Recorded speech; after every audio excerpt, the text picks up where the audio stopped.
I think great. I think that in every sense, we outkicked, given staffing issues and post-COVID, still trying to navigate that. I think that people by and large rose above expectation.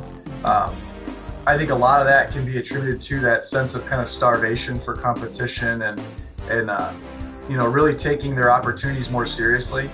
And, it wasn't just a Saturday at a meet. Every meet mattered. People were trying to hit their marks.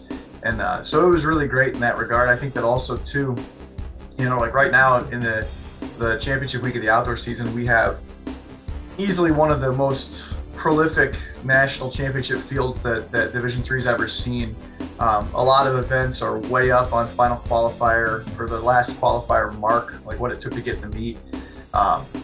Particularly in the case of Joe Jaster in the 5K, I mean, it's unbelievable to look at just how deep that field is, and it's incredible. I mean, it's interesting that in a year where we only have one qualifier, he happens to be qualified in the event that I would say is probably the strongest event by a mile. I'm excited. It's a big honor to be a part of a meet like this.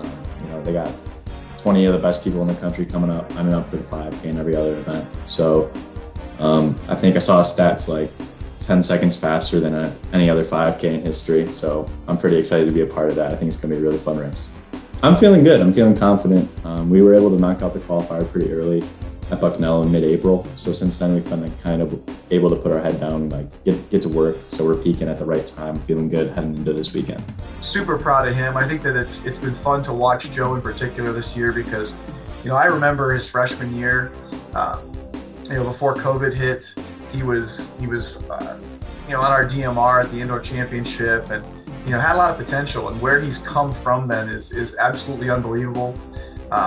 This year, I think in the indoor season, everybody knows Jack Begley, and, Joe was kind of hanging out in the shadow, but every week he just kept delivering and, putting up big marks and then ends up in the national meet indoor, and now he's in the outdoor meet, and I'm super proud of him. I think that he's really shown that he's a very dependable competitor, and he sets his goals high and he gets after it. So that's all you can ever ask for when it comes to athletes on your team.